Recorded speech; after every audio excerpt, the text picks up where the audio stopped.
Good evening, ladies and gentlemen. Coming to you live from our comfy couch here in the outskirts here. And this is the Gaming Saloon Reviews for November 27th, 2022, with your host, Facebreaker2448, and Ramp It Up Salon. Hi. We don't have a whole lot to talk about.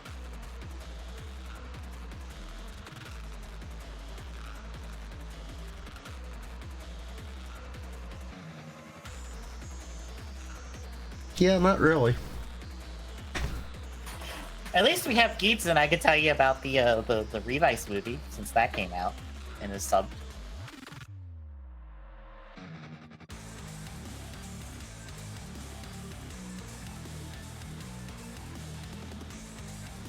I still can't get over the fact that we're calling literally everything in Gates at the moment. It's called being drift compatible with the writer of the show.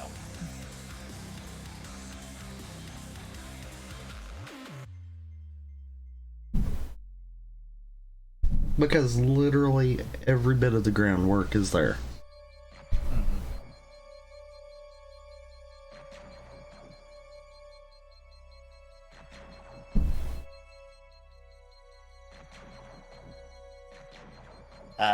I will ask, how do you feel about Beaver as an upgrade? Since we've got, so we now see it on everyone that will be relevant to have it.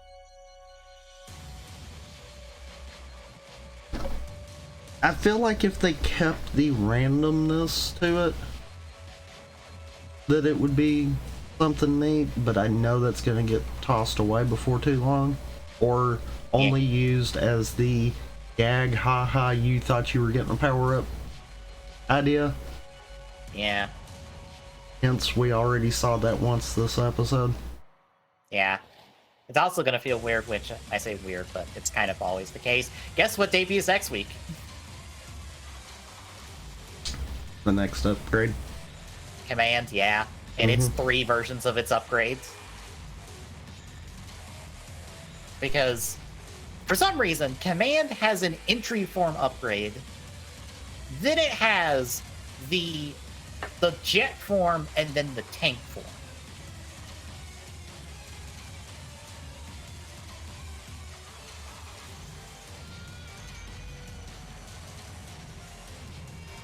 See if I can capture. Yeah, because you've seen the entry form part, because it's in the episode preview. Because it just upgrades the entry form, it just gives a new helmet.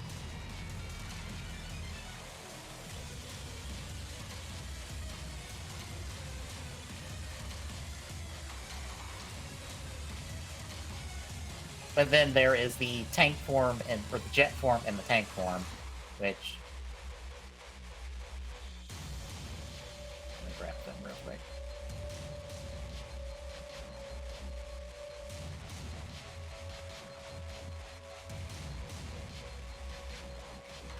That's the jet and tank form. They're essentially the same kind of revolve concept. You can very really see it because the knuckles are very visible on the feet now, since they're a different color.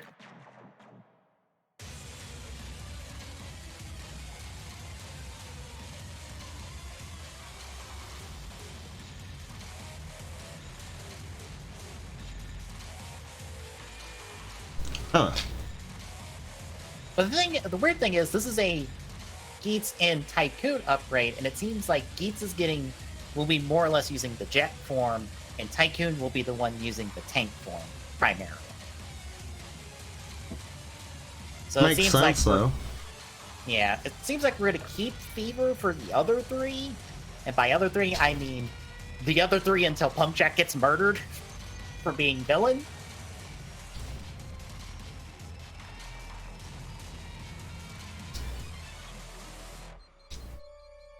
So it will just be a Nago and Buffa upgrade.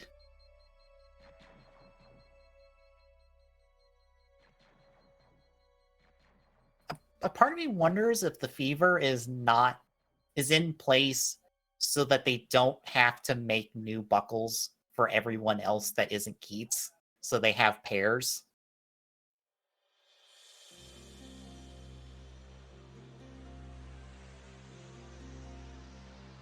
I never thought about that, but that makes sense.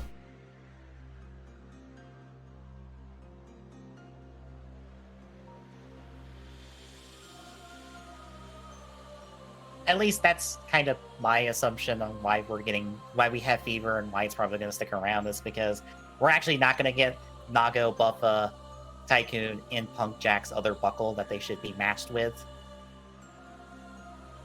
The only other thing I can think of, though,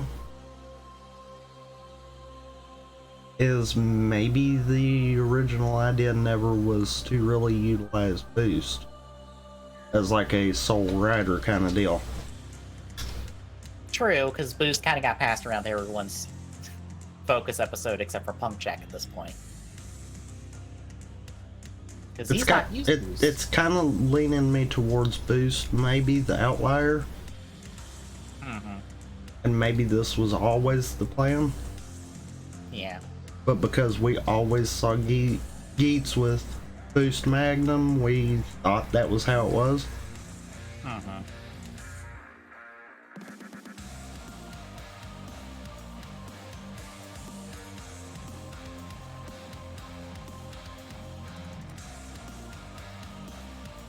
But yeah, otherwise it's a good episode. We also confirm another thing about the wishes that makes me go, alright then, what's the problem then? Because apparently it's not reviving the dead. Yeah. So apparently his mom's not dead. At minimum, I guess, because that wouldn't deny him the wish. Wait a minute. Wait a minute. One, that means his mom's not dead, and two, that means even if his mom still winds up being dead, it's not because of the Yamato. Yeah. Otherwise, Tycoon's wish couldn't be done. Yep.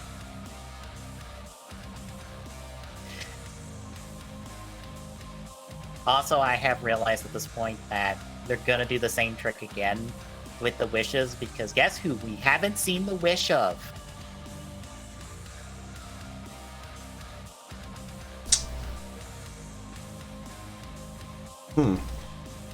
We haven't seen Punk Jack's wish. And it seems like we only ever see the wish of we don't see the wish of the person who wins until the end. Which I don't think Punk Jack's winning. I think I don't think Punk Jack's winning. Yeah, I think Tycoon's gonna win because Geats is gonna die, and that's his backup plan.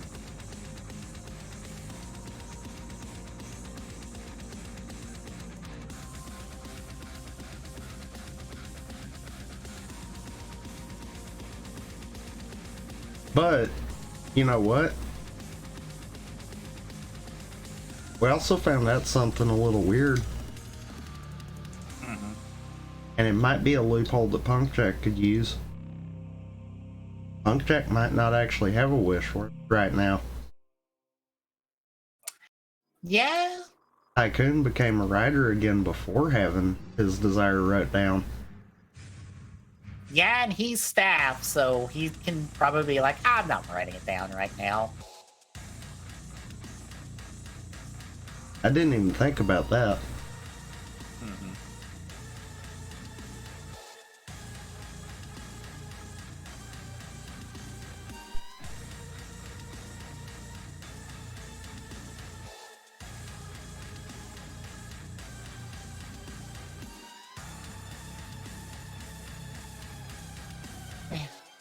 Geats still is good. I'm enjoying Geats so much. It's good to have a good writer show. I can tell you what happened in Battle Familia in the hour it is, because it is only an hour long, and damn does it feel that whole hour. Because they blaze through this plot. So, more or less, it's what we kind of expected it to be from trailers and stuff. Bad guys kidnap the parents to lure in the kids. The kids are lured in because they have Gifu DNA. Therefore, we're gonna suck it dry in order to create clones of them to make an army of demon soldiers.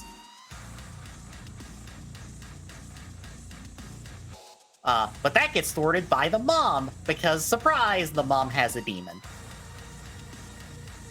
It's a big stone angelic demon thing that turns the Thundergale Vice Stamp into the Igarashi Vice Stamp for exactly one fight scene, and then that form's done for the movie.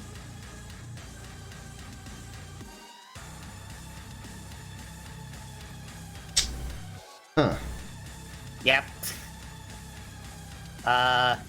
Ikki kind of has it out with the main bad guy, but kind of talks him down until it's just like, hey, you just want to fight things out to get things over with. And then he's like, sure. And so the two of them more or less do the end of the season with Ikki and Vice, but it's Ikki and the Daimon, more or less, where they just fight each other until it's like, you good? Yeah, I'm good. I can die now. Also, Schick is dead at the end of this movie, so I don't know what the fuck happened with George at the end of the series.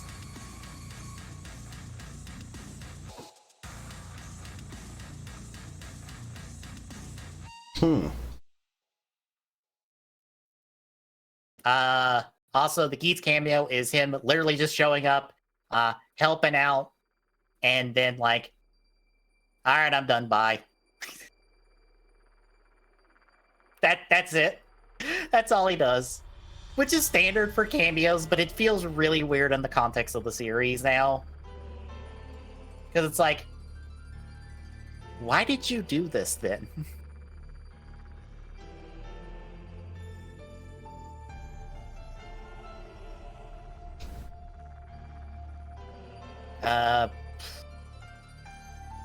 There's not much else. It's more or less an hour-long movie to string together a bunch of fight scenes to get things done, and that's it. And to sell toys. Forget about that part. Yep.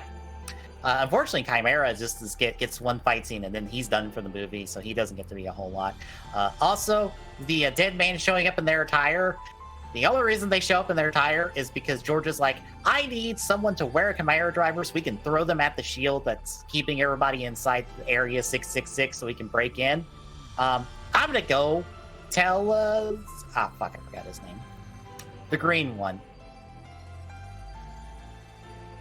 Olteka. Olteka, you want to come help?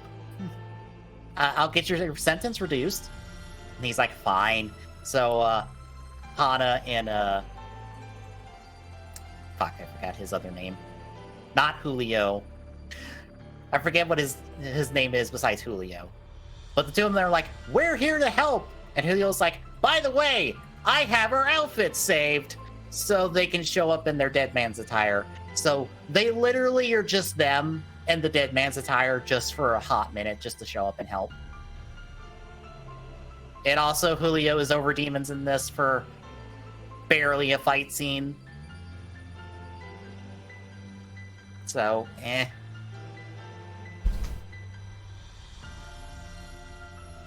mean over squared demons?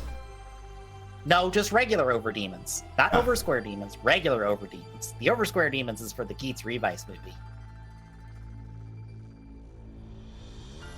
But yeah, no, this is just regular ass vanilla over demons.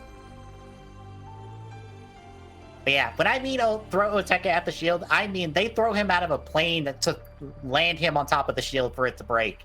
Which I firmly believe his retelling that we see of it is not the case. I firmly believe that Hana drop-kicked his ass out of the plane onto the shield.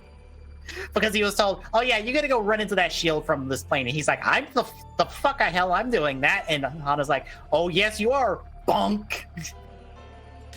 Land on the shield or land on the ground. I don't care.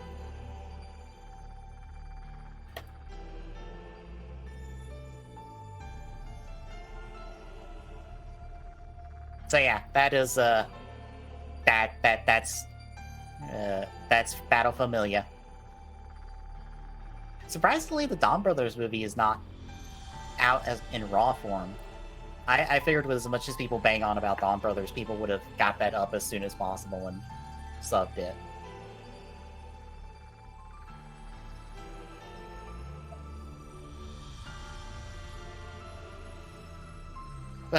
anything else before we do all 4 episodes at once on Hibiki, just to be done with them?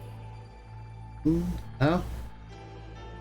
All right, then we're just gonna do 21 and 22 together, just round it out. So, Hibiki and crew are doing a bunch of research to figure out what the hell's happening with all these increased attacks and stuff. Donkey calls in to give reports and stuff to the boss. Hibiki and Asuma had to do an errand. They run into some old lady that I don't know who is. Did they ever explain who the old lady was? Nope. I thought so. She's in pain, so Hibiki gets a doctor. The doctor comes help her, and that's the short and long of it. Meanwhile, Hibiki and Todoroki run into monsters that are going to a mountain, or converging on a mountain, and don't care about people and stuff, and don't care about fighting them. So they have to give chase until they kill the parents of the big monsters, and then the big monsters do a fusion dance. They're a bigger monster. Hibiki and Todoroki try to fight it, doesn't work. It kind of shakes off their finishers. Hibiki shows up, helps them, and he's like, let's all do our finishers at the same time and blow it up. So they do all their finishers at the same time and blow it up. And that is 21 and 22 in a nutshell. Pretty much, yeah. So what'd you think of 21 and 22? It was a long drawn out wait to a very short fight scene. Pretty much. I kind of feel that same way about 23 and 24. I mean, yes and no. I don't feel it as much about 23 and 24 because we did get the tease of Hibiki's upgrade. Yep. So that one I don't feel as bad, but yeah, still pretty much. Mm-hmm. But yeah, they're fine episodes. It's just a case of, wow, this is a whole lot of things to go not go very far. But we'll go to 23 and 24 now, because Todoroki is training with Hibiki to do the drum, because we got summer coming, and the summer monsters are better fought with drums rather than guitars or trumpets, because reasons. Yeah, we don't get into that. There's never really a reason why, it just is. So Todoroki's struggling with that. In parallel, Asuma's struggling with the fact that he has been assigned the whistle for band. You know, the thing with the least amount of effort you have to put into for band.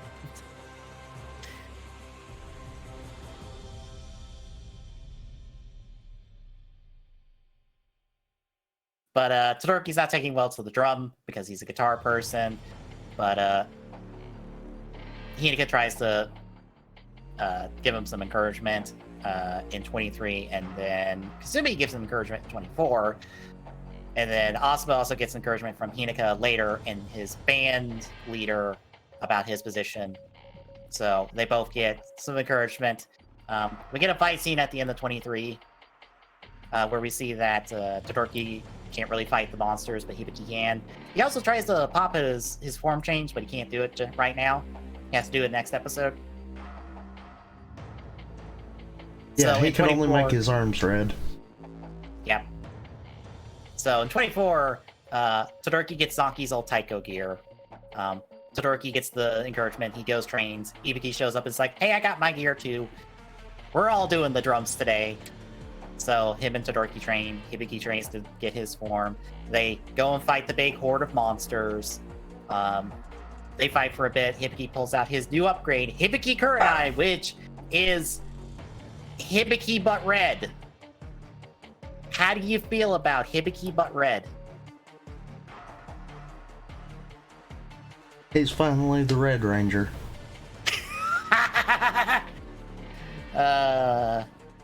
You know, it wasn't blatant until this episode about them being color-coded. Yeah. Because it was there, but it wasn't really. Yeah, they're technically they're all kind of neutral colored, so I mean, it's one of those, they don't stand out enough. I believe they all have a primary color they're associated, or not primary color. They all have a color associated with them, but it's more present on like their buckles or on their gloves more than anything. And that's why I'm like, it's not really in your face. This episode, it is just in your face of, yes, we're building a Sentai team. In your rider show. Yep. Because that makes sense. Yep. Like I told you, Hibiki had the record for most amount of riders in a series.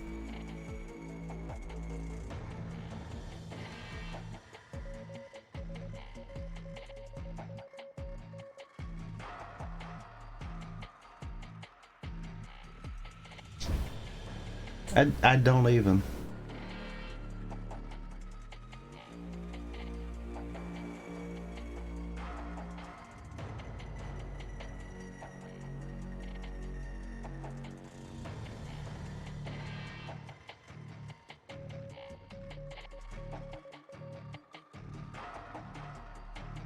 Awkward silence.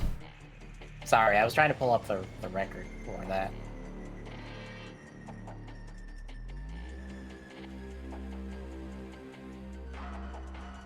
Wait, does Hibiki still have the most riders in a series?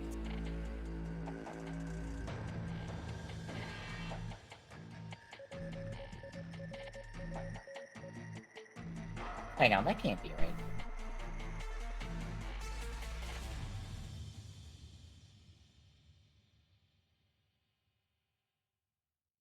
One second, I have to do some calculating real quick.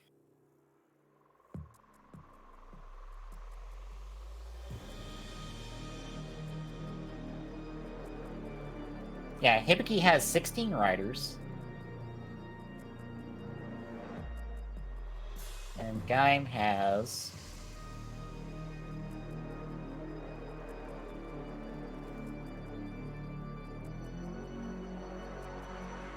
$30. I thought so. Right? Oh, no. Damn it. 1, 2, 7, 8, 9, 10.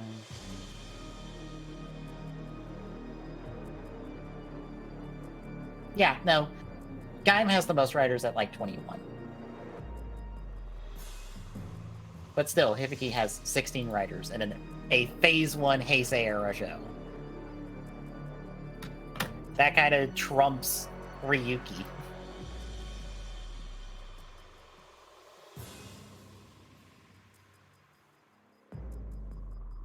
Yeah, anyway, the 2 episodes, they're good. They do stuff. We also have White Coat Man instead, along with Black Coat Man as our main villains that do stuff. Question. What? Were you counting just the show riders, or were you counting exclusive riders too? All riders associated with that series. Okay. Because the reason I was saying that is because if you're looking at just in-show riders, actually it still has the record because Gaim was one off. Okay. So that might be why it's giving you mixed information there. It wouldn't surprise me.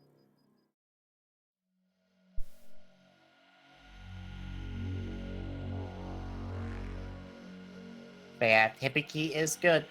I'm willing to keep going.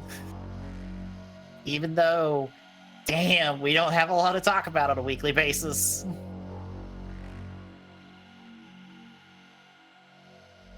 At least for now. Yeah. So we'll see how long that lasts.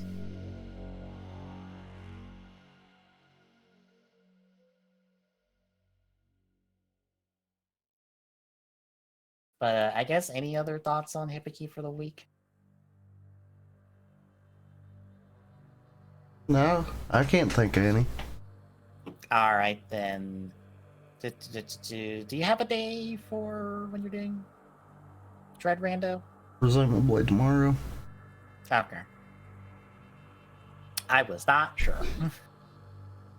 I kind of said it, yes. I forgot. I can tell. So, Dread Rando with Tommy tomorrow. Thursday, we continue Pokemon Violet. Friday, we continue Majora's Mask co-op, where we get into the game proper now, since we're out of tutorial hell. Question mark? I assume we're out of tutorial hell at this point. Saturday will be TGS, where we'll get to talk about game stuff. Dude, I haven't seen a whole lot of news, so it'll be fun. And then next week we'll continue Hibiki. But if you like what you're seeing, drop a follow. Really appreciate it. Chipping away that feel like goal. At you soon on Twitter. Gives you updates on live. Next page point, Discord chat. Is this or link? Drop by. Say hi. See you tomorrow, folks.